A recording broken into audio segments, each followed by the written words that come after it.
Irmãos, bom dia. Nós estamos aqui já nos preparando para o início da nossa devocional semanal aqui do RDNE.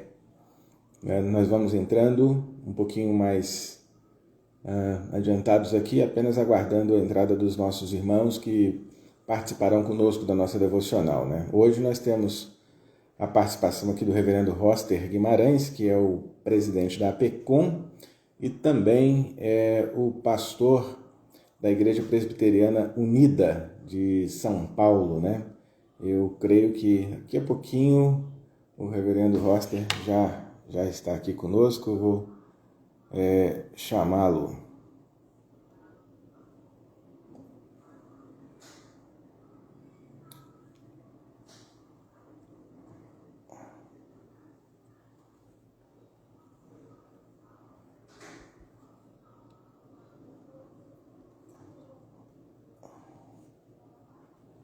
Da nossa devocional. Deus abençoe os irmãos, Deus esteja aí falando aos nossos corações nessa manhã, né? Reverendo Roster, Bom bom dia, dia. reverendo Cleverson. Tudo bem, meu amigo? Como vai? Tudo bem? Graças a Deus, tudo Coisa certinho, boa, tudo coisa ótimo. boa. Hã? Louvado seja Deus. Tá, que bom. E como você Amém. tem... Tudo na paz, Tudo reverendo? bem, reverendo. Graças a Deus. Que bom estar aqui com você nesse momento tão importante, nessa devocional do seminário, né, pastor? Amém, reverendo. Eu quero agradecer aí, viu? Alegria, satisfação é minha. Hã? Satisfação é minha, Tá, uma João. grande alegria. Tem tempo, reverendo, que o senhor iniciou essa devocional? Nós começamos o ano passado, reverendo, já no contexto, obviamente, da pandemia, né? Porque nós tínhamos aqui as devocionais semanais no nosso seminário, né? Mas ficamos impossibilitados exatamente por causa da pandemia. E aí esse foi o recurso que nós tivemos para manter contato aí com o nosso pessoal e também com outros amigos aqui do nosso Que seminário, né? bênção, que bom, Graças a Deus que bom, temos que avançado, né? bom. E que nome precioso tem esse seminário, hein, reverendo Cleverson? Que bênção maravilhosa, hein? Pois é, pois é. E uma ligação muito especial contigo É aí, não é? verdade, a Igreja Unida, para que o pastor tenha ideia, o reverendo De Noel foi pastor aqui no final da década de 70, início da década de 80. E até hoje ele é lembrado por muitos como o melhor pastor que a Igreja Presbiteriana Unida de São Paulo já teve, até o dia de hoje, né? E no, Que bom, e graças no a Deus. contexto de São Paulo, o estilo de pastorado do reverendo fez toda a diferença aqui, porque ele trouxe o jeitinho mineiro de pastorear para cá, né? Então, eu tenho um presbítero aqui, doutor Salim, que é um médico respeitado em São Paulo, inclusive um pioneiro na área dele. Ele fala assim: reverendo De Noel era pastor, ele chegava na minha casa, abria a geladeira, sentava na cozinha, tomava o café, era da família da gente. Eu nunca tive um pastor igual esse. E aí a gente vê a grandeza do ministério do reverendo De Noel, quando o nosso seminário de Belo Horizonte, né, tem o nome desse precioso servo do Senhor. Então, para mim é uma grande alegria também por causa dessa ligação, além da amizade que tem com o reverendo Cleverson, essa bênção de estar aqui. Muito obrigado pelo convite. Eu que agradeço. O reverendo Daniel também tem uma importância muito grande na minha família, né? Ele fez o casamento dos meus pais, Uau, que... né? Lá em Barroso. Uau! Exatamente, né? Que bênção. E o reverendo Roster, eu tenho uma amizade muito grande, porque nós fomos contemporâneos do É seminário, verdade. né? Tivemos Eu a oportunidade fui de... calouro do reverendo Cleverson, viu, seminaristas? Nós moramos no mesmo apartamento do JMC. Foi uma bênção muito grande. Reverendo Cleverson era um veterano bonzinho, né? Tinha uns veteranos piores lá. Tá certo. Ô, reverendo, mas ó, que alegria, viu? Que alegria. Eu sei que Deus tem abençoado muito o seu ministério, tem usado aí em São Paulo e no Brasil, Amém. né? Glória a Deus. E continua aqui orando para que Deus faça aí do irmão, de fato, né, um canal de bênçãos por onde for. Amém, pastor. Né, por onde Amém. for. Que Cristo seja glorificado, né? Amém. Eu sei que a sua agenda aí é bastante apertada, justinha. Eu queria orar nesse momento, não é? E aí já deixar contigo a palavra para que o irmão pudesse falar nessa manhã, trazer uma mensagem da parte do Senhor. É sempre uma alegria para nós receber a mensagem do Senhor no início de uma semana letiva, Amém. né? Nós estamos numa semana letiva bem especial aqui em Belo Horizonte. Na realidade, nós já temos desde o ano passado funcionado com esse sistema de aulas remotas, né? Mas hoje, especificamente, entra em vigor aqui em Belo Horizonte um decreto ainda mais restritivo. De qualquer modo, nós seguimos, né, entendendo que o trabalho do Senhor, do Reino de Deus, não pode parar. Amém. A despeito das restrições que nós temos vivenciado por aí. Amém. Né? Amém. Vamos orar. Vamos orar. Pai, eu quero agradecer ao Senhor por esse momento especial que nós temos aqui, ao início desta semana letiva. Te agradeço pelos nossos irmãos e amigos que já estão participando conosco desta live e tu estejas também falando ao coração de cada um deles. Pai, obrigado pela vida do teu servo, reverendo Foster, que ele seja usado nesta manhã na entrega da mensagem e seja, ó Pai, um instrumento nas tuas mãos. Amém. Nós te bendizemos por todas as coisas que temos recebido de ti, por esse momento tão especial que nós temos aqui. E oramos agradecidos no nome muito amado de Jesus Cristo. Amém. Amém. Amém. Louvado seja o Senhor. Muito obrigado, reverendo. Reverendo, Deus abençoe e fale ao nosso coração. Amém, amém. Eu convido os amados para que juntos abramos a santa palavra do nosso Deus na primeira carta do apóstolo Paulo aos Coríntios. Primeira carta do apóstolo Paulo aos Coríntios, do capítulo de número 2. Quando o reverendo Cleverson me fez o convite, esse texto me veio à mente. Depois eu pensei em outras mensagens, mas aprove ao Senhor que nós compartilhássemos esse texto para a edificação do coração de todos nós. Então nós vamos ler 1 Coríntios 2, de 1 a 5. 1 Coríntios 2, de 1 a 5. Assim diz a palavra do Senhor. Eu, irmãos, quando fui ter convosco, anunciando-vos o testemunho de Deus, não fiz com ostentação de linguagem ou de sabedoria, porque decidi nada saber entre vós, senão a Jesus Cristo e este crucificado. E foi em fraqueza, temor e grande tremor que eu estive entre vós. A minha palavra e a minha pregação não consistiram em linguagem persuasiva de sabedoria, mas em demonstração do Espírito e de poder, para que a vossa fé não se apoiasse em sabedoria humana, e sim no poder de Deus. Oremos uma vez mais, amado pastor. Bendito Deus, eterno Pai, nós queremos dar toda a glória somente ao Senhor. Te bendizemos, Deus, pela existência do Seminário Presbiteriano Reverendo Denoel Nicodemo Zeller. Te bendizemos pela vida do Reverendo Cleverson, seu capelão. Também pela vida do diretor, de cada um dos alunos, ó Deus, ó Pai, dos professores. Ó Deus, nós vivemos tempos muito difíceis. Teu servo fala sobre uma restrição maior que foi decretada no estado de Minas Gerais, na cidade de Belo Horizonte. Aqui em São Paulo nós estamos também na mesma situação. E pedimos-te ao Senhor que tenha misericórdia de nós, que não percamos a perspectiva, mas que os nossos olhos estejam postos em Jesus, o autor e consumador da nossa fé.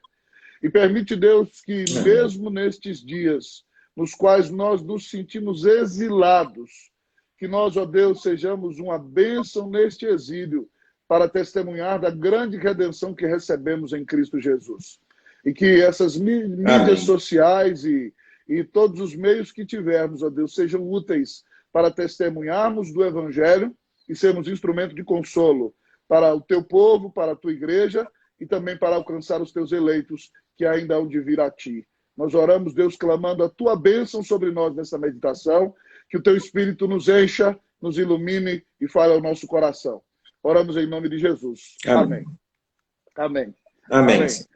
Bem, meus queridos irmãos que me escutam nessa manhã, nessa preciosa devocional do seminário, eu me lembro que o grande Ashwell Green Simonton, nosso pioneiro, fez um discurso muito precioso no presbitério do Rio de Janeiro, que continha naquela época 3 igrejas, a Igreja Presbiteriana do Rio, a Igreja Presbiteriana de São Paulo e a Igreja Presbiteriana de Brotas.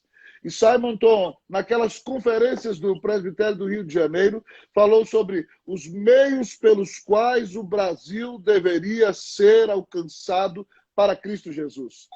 E a primeira estratégia que Simonton lançou mão, dizendo que o Brasil deveria ser alcançado com ela. Ele falava sobre a fiel pregação da palavra do Evangelho de Cristo Jesus. Simonton falou de todos os meios possíveis. Ele mesmo era editor de um periódico, de um jornal, que foi o primeiro periódico evangélico do nosso país, a imprensa evangélica. Mas, não obstante, Simonton foi firme ao dizer que a primeira estratégia para que nós, como igreja presbiteriana do Brasil, cumpramos a nossa missão é a fiel pregação da palavra do Evangelho de Cristo Jesus. E já que nós estamos numa devocional do seminário, a principal tarefa do pastor, amado amigo e irmão, é alimentar o rebanho de Deus com a fiel pregação da palavra do Senhor Jesus Cristo. Quando vocês estudam eclesiologia e aprendem sobre as marcas da verdadeira igreja, a primeira marca da verdadeira igreja de Cristo, da qual dependem as outras duas, é a fiel pregação da palavra de Cristo. E se nós queremos ser uma bênção nesse tempo de pandemia, de desafios e de angústia que nós vivemos, nós devemos ter um firme compromisso de nos dedicarmos à missão que o Senhor nos deu, de pregar o seu evangelho e de pregar a sua palavra. E nesse texto que lemos, queridos irmãos e irmãs, nesta manhã, nós nos encontramos com o apóstolo Paulo, escrevendo uma carta à igreja de Corinto, plantada por ele na segunda viagem missionária. Paulo passou 1 ano e meio em Corinto. Foi o segundo lugar em que ele passou mais tempo. Ele passou mais tempo em Éfeso, depois em Corinto. E Deus usou imensamente naquela cidade. Centenas de pessoas foram convertidas a Cristo Jesus e nasceu ali uma grande igreja. Mas ainda que a igreja de Corinto fosse uma grande igreja, ela era tremendamente imatura.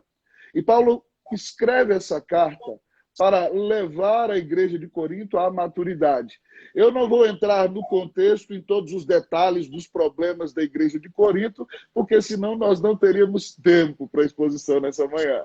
Mas é importante que você entenda que o objetivo do apóstolo é levar essa igreja a ter os olhos postos em Jesus e levá-la à maturidade espiritual.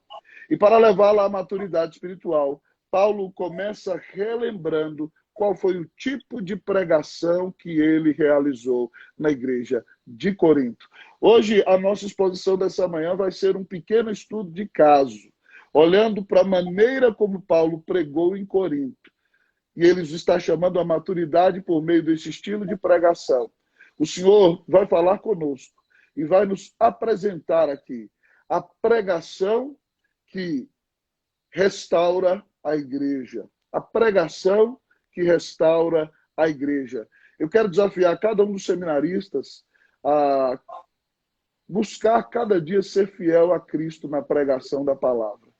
Porque a igreja não precisa do meu brilhantismo, da tua capacidade. A igreja precisa da revelação de Deus, que é a sua palavra, as Santas Escrituras. E ao olhar então para o texto nessa manhã, nós aprendemos sobre a pregação que restaura a igreja. E a primeira verdade que o texto nos diz é que a pregação que restaura a igreja é uma pregação cristocêntrica. A pregação que restaura a igreja é uma pregação cristocêntrica. Olhe comigo para o texto nesta manhã. Paulo diz no primeiro versículo: eu, irmãos, quando fui ter convosco, anunciando-vos o testemunho de Deus. E depois no versículo 2 ele diz: porque decidi nada saber entre vós, senão a Jesus Cristo e este crucificado. Todos os seminaristas que já estudaram grego sabem muito bem que quando o autor usa o pronome ego, ele está querendo enfatizar algo. E aqui Paulo está dizendo, e eu, irmãos, ele está dizendo o tipo de pregação que ele fazia. Porque a igreja de Corinto era uma igreja dividida. Uns diziam, eu sou de Paulo, eu sou de Apolo, eu sou de Cristo. E Paulo, como apóstolo fiel do Senhor Jesus Cristo, plantador daquela igreja, pregador fiel das Escrituras, quer enfatizar a maneira como ele pregou a palavra de Deus naquele lugar. E ele diz, irmãos, e eu quando fui ter convosco. Veja bem que ele foi ao encontro deles pregando o evangelho, é o plantador daquela igreja, é um pastor interessado no bem daquela igreja, e ele disse, anunciando-vos o testemunho de Deus. Paulo aqui, amados irmãos, ele quer ser bem objetivo, porque Corinto, amado irmão, está na Acaia, e a Acaia é na Grécia, e gregos são apaixonados por filosofia e retórica. E Paulo está dizendo a eles que não foi no meio deles filosofando. Paulo não foi no meio deles querendo mostrar-se como o maior de todos os oradores, que supera Demóstenes, o maior orador da Grécia. Paulo não tinha o objetivo de fomentar entre eles sabedoria humana. Paulo foi anunciando o testemunho de Deus. E que testemunho de Deus é esse, irmãos, que Paulo anunciou? Ele explica muito bem lá em 1 Coríntios 15, 3 e 4, quando tu diz, antes de tudo, vos entreguei o que também recebi. Ele não inventou a mensagem. Ele entregou o que ele tinha recebido. Que Cristo Jesus morreu pelos nossos pecados, segundo as Escrituras, e que foi sepultado e ressuscitou ao terceiro dia, segundo as Escrituras. Paulo foi pregar o testemunho de Deus. E o testemunho de Deus é o evangelho de nosso Senhor Jesus Cristo, que mostra como Deus amou o seu povo eleito, a ponto de mandar o seu único filho para morrer na cruz do Calvário e pagar os nossos pecados. E esse filho morreu e pagou a nossa dívida e ressuscitou. Está sentado à destra de Deus Pai. E todo aquele que se arrepender de seus pecados e crer que Jesus Cristo é o Filho de Deus, é o único mediador entre Deus e os homens, é o nosso grande Redentor, quem crer neste Senhor recebe de graça a salvação. É declarado justo pela fé no tribunal de Deus, é reconciliado com Deus e se torna amigo de Deus, é adotado por Deus, tornando-se filho de Deus. Essa é a mensagem que Paulo pregou, o testemunho de Deus, o evangelho de Cristo. E para que nós não tenhamos dúvida, ele é enfático no versículo 2 ao dizer, porque decidi nada saber entre vós, senão a Jesus Cristo crucificado. Ué, pastor, então Paulo só ficava falando, pessoal, hoje eu vim falar aqui do Cristo crucificado. E ele só repetiu a mesma mensagem durante 1 ano e meio? Não, meus irmãos, não é isso que o texto está dizendo. Paulo está dizendo que o foco da sua pregação, o foco central da sua pregação é a obra de Cristo Jesus na cruz do Calvário. Paulo está dizendo que o seu eixo hermenêutico é Jesus. Ele está dizendo que os óculos com os quais ele enxerga toda a mensagem das Escrituras é o evangelho da salvação de Cristo Jesus, que deu a vida na cruz para pagar os nossos pecados. Então, Paulo está dizendo que ele prega todo o conselho de Deus, toda a mensagem do Antigo Testamento, expõe as Escrituras naquela igreja, mas sempre apontando para Cristo, entendendo que cada mensagem do texto das Escrituras nos leva a Cristo Jesus.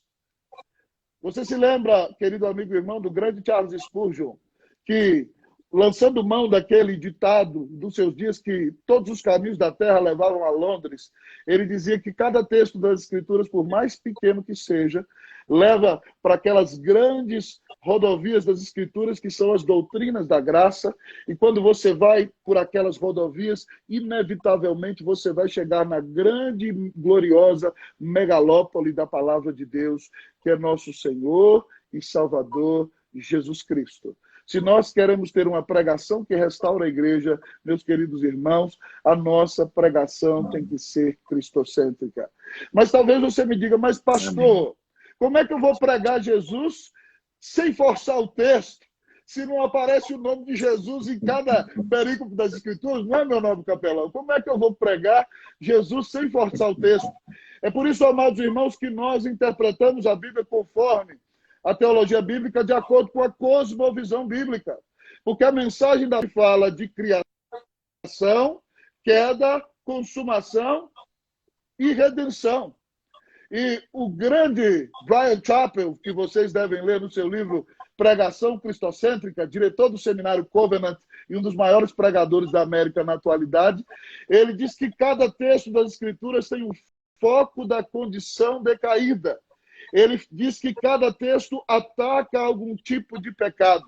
E a resposta e a solução para todo pecado é a redenção que há em nosso Senhor e Salvador Jesus Cristo. Então, de alguma maneira, o texto das Escrituras vai abordar ou a categoria da criação, ou o pecado do ser humano, e cada uma dessas categorias vai nos levar para a cruz, mostrando que Cristo morreu na cruz para nos redimir e pagar os nossos pecados, e no final de todas as coisas, ele virá em glória para reconciliar consigo todas as coisas. Então, santos irmãos, pregadores do seminário Reverendo Benoel Nicodemo Zeller, preguemos a Cristo Jesus. É inadmissível que nós exponhamos as Escrituras no domingo em nossas igrejas e as pessoas não ouçam nada de Cristo. Nós não somos rabinos judeus, nós somos ministros do Evangelho da graça de nosso Senhor. E se você quer ter um ministério que edifica a igreja e que é instrumento de restauração, você tem que pregar a Jesus Cristo. Para pregar o Evangelho, você tem que dizer que Deus é o santo, eterno e glorioso Criador que fez o homem para a sua glória. Mas você tem que dizer, em segundo lugar, que o homem caiu. E por causa do seu pecado, ele é merecedor da ira de Deus. E se Deus o lançasse no inferno da sua ira, ele teria toda a razão e não tem que dar explicação a ninguém. Mas, em terceiro lugar, para pregar o Evangelho, você tem que dizer que Deus amou o seu povo eleito e deu Cristo na cruz para pagar os nossos pecados.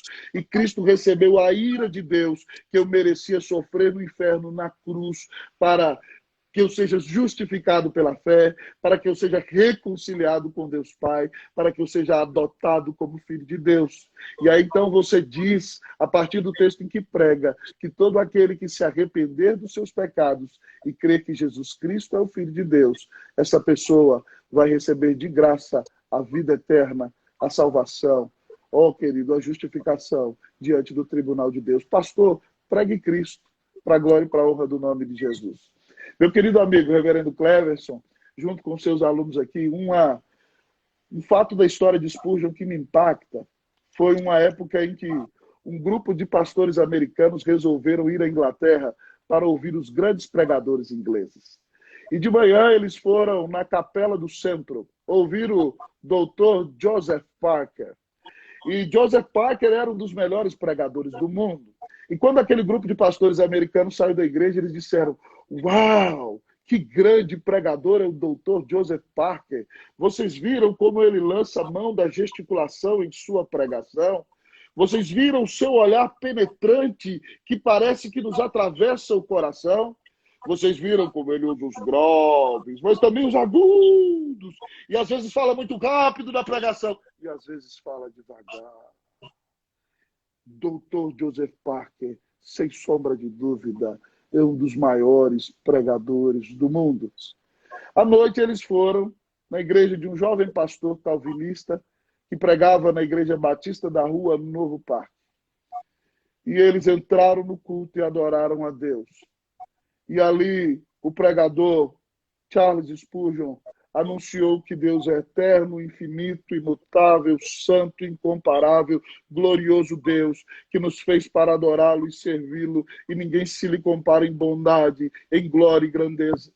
Mas que nós ofendemos a santidade deste Deus, que nós não lhe fizemos caso, que nós lhe rejeitamos, que nós pecamos contra ele, que nós o ofendemos, e agora nós somos merecedores da sua ira. Mas então Charles Spurgeon anuncia que ainda que nós sejamos totalmente indignos, Deus nos amou antes da fundação do mundo e mandou o seu Filho na plenitude dos tempos para morrer na cruz do Calvário para pagar os nossos pecados. E Cristo nos amou e deu sua vida na cruz por nós. E quando ele diz está consumado, o véu do santuário se rasgou, toda a nossa dívida foi paga. E então ele disse que todo aquele que se arrependesse e cresce na morte e na ressurreição do Senhor receberia de graça o perdão de pecados, a vida eterna, a paz com Deus, a adoção e um relacionamento glorioso com Deus eterno, todo-poderoso, o nosso Pai. Quando os pastores americanos saíram da igreja, eles olharam uns para os outros, chorando e diziam: oh, que glorioso, que maravilhoso, que incomparável Salvador é Jesus Cristo. Oh, que glorioso, que maravilhoso, que incomparável Salvador é Jesus Cristo. Meus irmãos, o que as pessoas vão sair falando das nossas mensagens? Não queiram o aplauso da multidão, ele é fugaz. Um dia todos dizem, bendito que vem em nome do Senhor. Mas na mesma semana podem dizer, crucifica, crucifica, crucifica. Não creia na bajulação humana. Pregue para a glória de Deus. Pregue para exaltar Cristo. Pregue para alcançar os eleitos. E aí os seus ouvintes vão dizer, oh, que glorioso, que maravilhoso, que incomparável Salvador é Jesus Cristo. A pregação que restaura a igreja é pregação cristocêntrica. Que Deus faça de nós fiéis expositores que pregam todas as escrituras com esse eixo hermenêutico maravilhoso, que é a grande redenção que temos em nosso Senhor e Salvador Jesus Cristo. Que Deus levante aí no De Noel, pastor, pregadores cristocêntricos para a glória e para a honra do nome de Jesus. Amém. Amém. Mas amém, nós clamamos a Deus que nos dê uma pregação que restaura a igreja. Que tipo de pregação é essa pregação que restaura a igreja? É uma pregação cristocêntrica. Mas, em segundo lugar, é uma pregação humilde. A pregação que restaura a igreja é uma pregação humilde. Olha o que Paulo diz ainda no versículo 1, na segunda metade. Ele diz no início, irmãos, quando fui ter convosco anunciando-vos o testemunho de Deus, não o fiz com ostentação de linguagem ou de sabedoria. E no versículo 3 ele diz, e foi em fraqueza, temor e grande temor que eu estive entre vós. É impressionante, irmãos. Paulo era um homem brilhante. Paulo é um dos maiores intelectuais da história da humanidade. E ainda que ele diga que não era eloquente, se você presta atenção nas suas pregações no livro de Atos dos Apóstolos e nas suas defesas perante os governadores romanos, você vai ficar perplexo com a eloquência de Paulo. Mas ele, quando vai a Corinto, ele sabe que a idolatria dos gregos é a filosofia, a idolatria dos gregos é a retórica. Então ele diz que quando vai estar com eles, a sua pregação é humilde. Ele diz, eu não o fiz com ostentação de linguagem. A Grécia é considerada como berço da retórica. O maior orador da Grécia foi Demóstenes. Demóstenes, quando foi fazer o seu primeiro discurso, foi vaiado e recebeu tomates como recompensa. Então ele se exilou num lugar distante, rapou metade da sua cabeça. Ele, quando falava, tinha um tique nervoso. Ele pendurou uma espada e toda vez que ele ia fazer um discurso, a espada o feria para curar o tique nervoso. E para melhorar a sua dicção, ele colocou pedrinhas de areia na boca. E então, depois disso, ele se tornou o melhor orador da Grécia. E quando Demóstenes dizia Atenas tem que ir à guerra, a multidão era convencida, aplaudia, e a guerra. Paulo não quer ser o maior orador da história grega. Paulo não quer ser comparado a Zenão, a Sócrates, a Aristóteles, a Platão.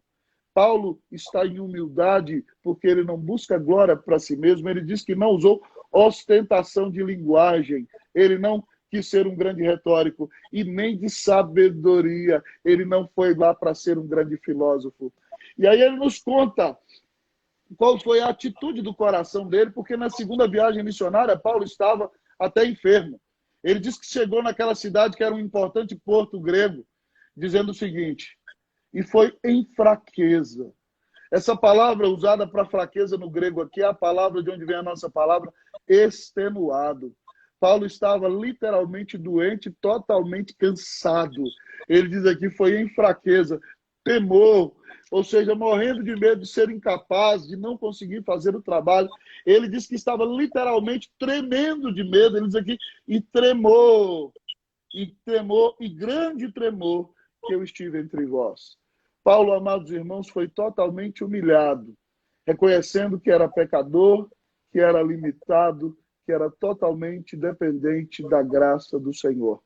A pregação que restaura a igreja não é a pregação que exalta o pregador.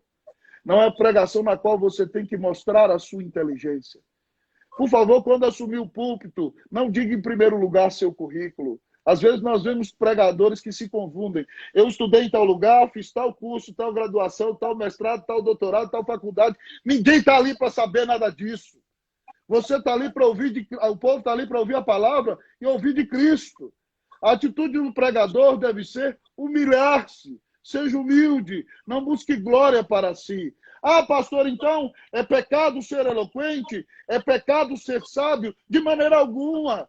Porque a habilidade de falar vem de Deus e a própria inteligência e sabedoria vem de Deus. Mas que você tenha uma retórica crucificada, uma eloquência crucificada e uma filosofia, uma sabedoria crucificada. Porque aí a sua retórica e a sua eloquência não vão chamar atenção para você. Elas vão apontar para Cristo. A sua sabedoria não vai chamar a atenção para você mesmo, mas vai glorificar a Deus pela inteligência que o Senhor lhe deu. Então, pregador, em nome de Jesus, quando subir ao púlpito, suba humilhado, para que o nome de Cristo Jesus seja exaltado sobre todas as coisas. A pregação que restaura a igreja, que edifica o povo de Deus, que traz verdadeira reforma e reavivamento, é a pregação na qual o pregador se humilha e chama a atenção para Cristo Jesus e glorifica o nome do Senhor sobre todas as coisas. Que Deus nos dê a bênção de ser pregadores humildes, conscientes de nossas limitações. E assim seremos totalmente dependentes do Senhor e o glorificaremos sobre todas as coisas. Meu amado pastor Cleverson, você sabe que eu sou apaixonado por história da igreja e principalmente por história dos avivamentos. Eu lecionei essa matéria lá no seminário do Chile.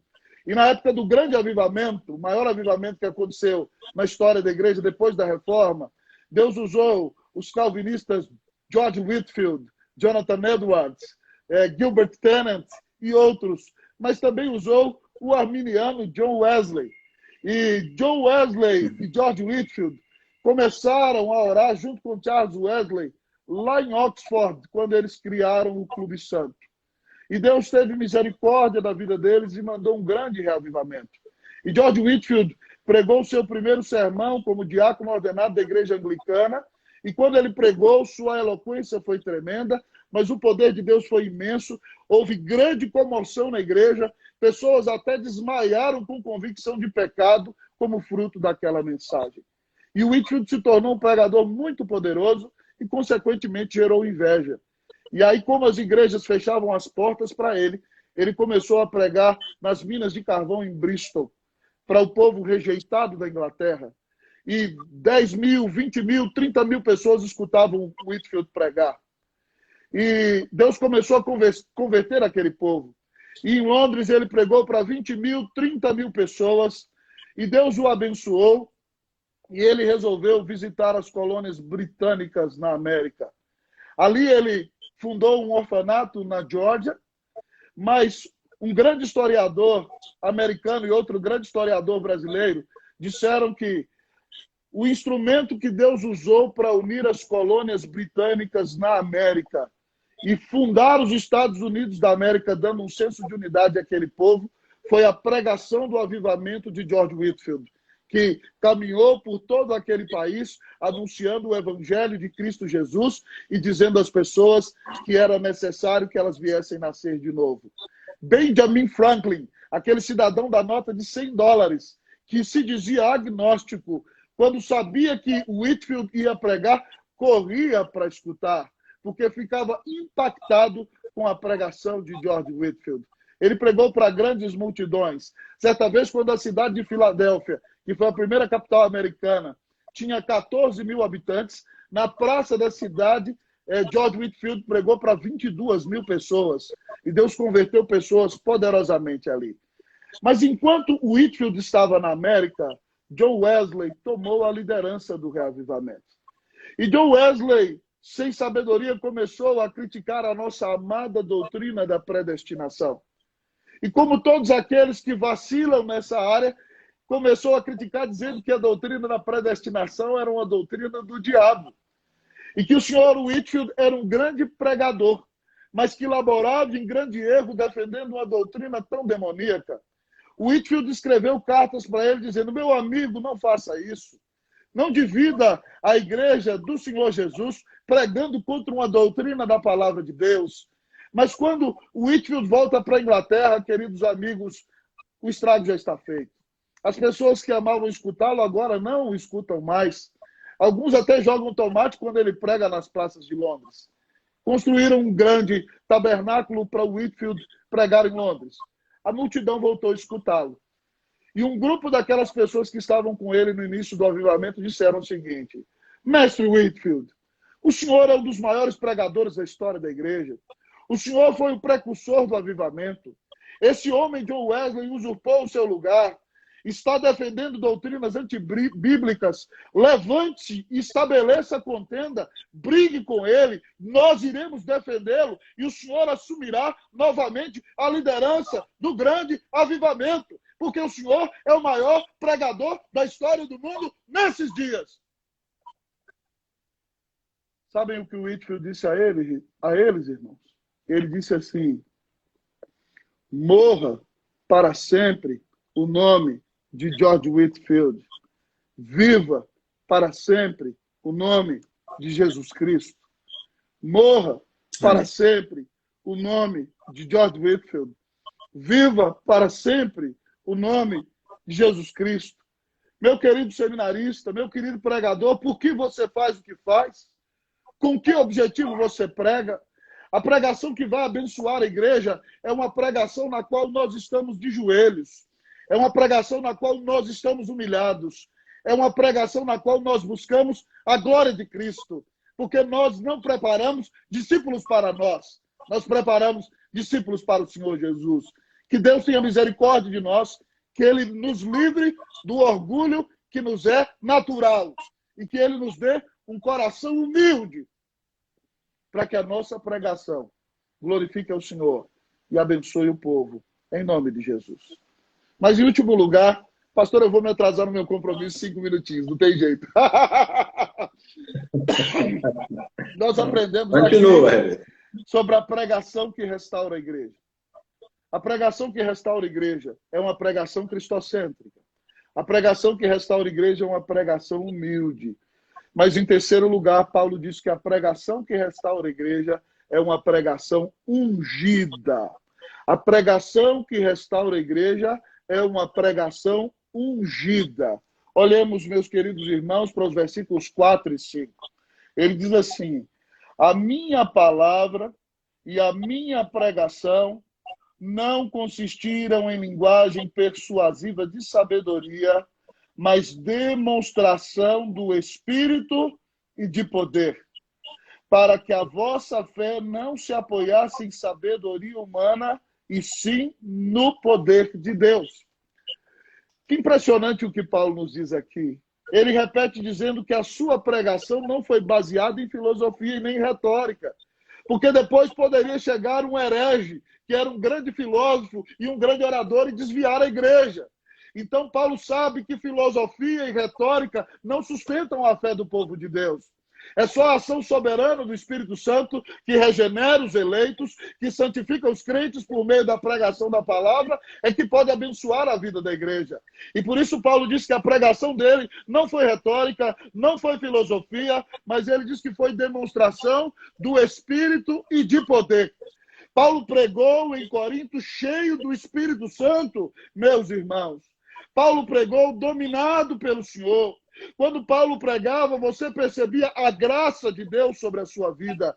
E o poder de Deus estava com ele, enquanto ele expunha fielmente a mensagem das Santas Escrituras. Ele disse que a pregação dele foi uma demonstração do poder de Deus. Lembre-se que o Evangelho é o poder de Deus para a salvação de todo aquele que crê. Paulo pregava o Evangelho e o Espírito de Deus se manifestava com graça enquanto ele pregava. Ele diz então que ele pregou e o povo percebia o poder de Deus enquanto ele pregava e a presença graciosa do Espírito de Deus. É igualzinho à pregação dos apóstolos em Atos 4:33, quando diz: com grande poder os apóstolos davam testemunho da ressurreição do Senhor Jesus, e em todos eles havia abundante graça. Pastor, como é que eu prego então no poder do Espírito Santo? É se humilhando, meu querido seminarista. É dedicando tempo em oração. Os apóstolos, quando estabelecem as prioridades do nosso ministério, lá em Atos 6, dizem que o Senhor nos chamou para o ministério da oração e da palavra. Para pregar com poder, você tem que se humilhar na presença do Senhor. Você tem que dedicar tempo à oração. Você tem que prostrar os seus joelhos e adorar o seu Deus em espírito e em verdade. Você precisa confessar os seus pecados na presença do seu Deus. Você tem que dizer a Ele que você confia somente na redenção que há em Cristo Jesus. Você tem que interceder pela obra de Deus. Tem que orar pelas ovelhas pelas quais você está intercedendo e as quais você pregará. Tem que orar pela conversão dos eleitos. Tem que reconhecer a sua pequenez e a grandeza do seu Deus. Tem que dizer a Ele que você é totalmente dependente. O próprio Senhor Jesus disse em João 15:5 que Ele é a videira, nós os ramos. Quem estiver ligado nele, esse vai dar muito fruto. Ele diz: sem mim nada podeis fazer. É por isso, irmãos, que nós precisamos ser homens de oração. Para que quando nós abrirmos o texto, a glória do Senhor se levante do livro e o próprio Cristo se levante do livro e apareça, e as pessoas vejam a Jesus e não a nós. Eu me lembro, reverendo Cleverson, que no meu último ano de seminário, reverendo Wilson de Souza Lopes, que era secretário executivo da IPB, pregou no JMC. E em determinado momento ele disse uma frase que marcou o meu coração e abençoou o meu ministério no Chile. Ele dizia: pouca oração, pouco poder. Nenhuma oração, nenhum poder. Muita oração, muito poder. Se nós queremos que o poder de Deus esteja sobre a nossa pregação, sobre o nosso ministério, nós temos que ser homens de joelhos, homens que preparam seus sermões de joelhos, que recebem a mensagem e depois de recebê-la no coração, a aplicam a si mesmos em oração e humilhação, para que o poder de Deus, tendo atuado em nossa vida, se manifeste na vida do nosso povo. É por isso que Paulo diz no versículo 5 que o objetivo dele, ao pregar no poder do Espírito Santo, foi para que a fé dos crentes coríntios não se apoiasse em sabedoria humana. Não é mera lógica humana somente, mas sim no poder de Deus. Eu gosto muito do Dr. David Martin Lloyd Jones. E quando ele vai definir pregação, no seu livro Pregação e Pregadores, ele diz o seguinte: pregação é razão eloquente. Pregação é lógica em fogo. Pregação é teologia através de um homem que está em fogo. Meus queridos irmãos, nós temos que ser homens de oração. Se nós queremos pregar no Espírito Santo, nós temos que ser homens de joelhos. Oh, queridos irmãos, queridas irmãs, que nossas igrejas vejam em nós o testemunho de homens que frequentam a sala do trono em oração, buscando a glória de Deus, para que o poder de Deus se manifeste em nossa vida. Chegando ao final desta mensagem, eu me lembro, e disse a vocês que sou admirador do Dr. David Martin Lloyd Jones, de ter lido sobre a vida do Dr. Lloyd Jones quando ele abandona a medicina e vai pregar no sul do país de Gales, que quando ele pregava havia uma grande manifestação do poder de Deus.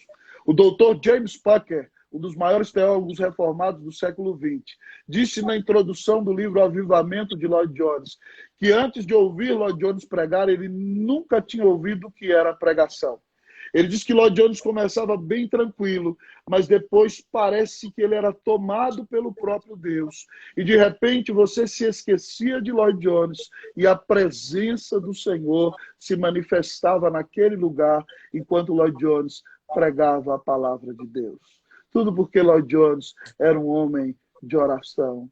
Oh, meu querido pastor que me escuta, meu querido seminarista, que você seja um homem de joelhos, que você não tema investir tempo na presença de Deus. Porque se você se humilhar na presença de Deus em secreto, Deus vai ser glorificado em público. O Espírito Santo de Deus atuará na sua vida e os eleitos serão transformados pelo poder do Espírito Santo que atua por meio da fiel pregação da palavra de Deus. Eu quero convidar os irmãos nesta manhã a fazer uma sincera análise. Como tem sido a sua pregação? Você tem anunciado o Evangelho de Cristo? Você é um expositor fiel que aponta para Cristo? Você é um expositor humilde que não busca glória para si, mas quer exaltar o nome do Senhor? Quando você prega, nós podemos perceber a graça do Senhor na sua vida e o povo é impactado pelo poder de Deus por meio da pregação fiel da palavra de Deus. Nesta manhã, meus queridos pregadores, o Senhor nos chama a um quebrantamento. Se você não tem pregado Cristo, se você não tem pregado com humildade, se você não é um homem de oração, você está em pecado e está desenvolvendo o ministério de uma maneira errada. Mas louvado seja Deus que deu Cristo na cruz para pagar os nossos pecados. Hoje ele nos chama ao arrependimento. A Bíblia diz que se nós confessarmos os nossos pecados, ele é fiel e justo para nos perdoar os pecados e nos purificar de toda injustiça. Então eu gostaria de convidar você para orar, meu amigo. Eu quero convidar você para pedir perdão ao Senhor. Se você não tem pregado Cristo, se você tem buscado o aplauso da multidão, se você tem buscado reconhecimento humano e se você prega somente na sua capacidade, não na dependência do poder de Deus. Pastor, que Deus continue a abençoar o ministério de vocês aí no seminário. Que Deus continue a levantar aí pregadores que reformam a igreja, que são instrumento para a restauração da igreja, porque tem uma pregação cristocêntrica, humilde e ungida. Que Deus nos abençoe assim, em nome de Jesus. Amém. Posso orar, meu amigo? Amém. Oh, claro, ora por Amém. nós. Ora por nós. Pai bendito, eu te glorifico nessa manhã pela vida do meu amigo, reverendo Cleverson. Muito obrigado, Deus, pelo testemunho de zelo e de fidelidade na vida dele, desde a época do seminário. Muito obrigado porque Cleverson é um teólogo sério, comprometido com as Sagradas Escrituras, mas também um pastor amoroso. E eu te agradeço muito pelo seu casamento com Marli, pela família deles, Deus ó Pai, pela vida do filho precioso que o Senhor deu a eles. E pelo ministério que ele tem desenvolvido como pastor lá no Seminário Presbiteriano de Belo Horizonte, Seminário Reverendo Denoel Nicodemo Zeller. Pai bendito, eu quero pedir que o Senhor abençoe também o amado diretor deste seminário e cada um dos seus professores. E, Pai dos céus, eu quero pedir ao Senhor que faça de nós pregadores, tanto deste que expôs o texto nesta manhã, como de todos os que escutaram, pregadores que buscam a reforma e o reavivamento da igreja, tendo uma pregação centrada em Cristo, uma pregação na qual nós nos humilhamos e buscamos a glória de Deus. Uma pregação cheia do poder, da graça, da unção e da presença do Espírito Santo. Pai, que Cristo cresça e que nós diminuamos. A IPB precisa de pregadores cristocêntricos, humildes e ungidos. A igreja brasileira precisa de pregadores cristocêntricos, humildes e ungidos. Ó Deus, tem misericórdia de nós.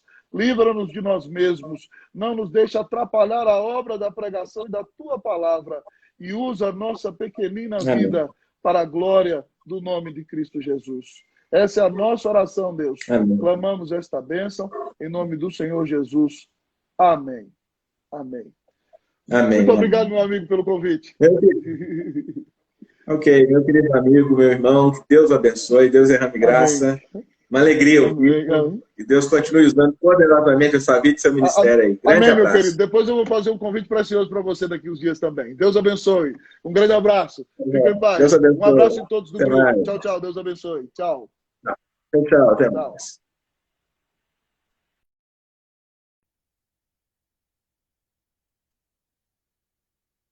Irmãos, graças a Deus pela palavra dele, pela devocional dessa semana.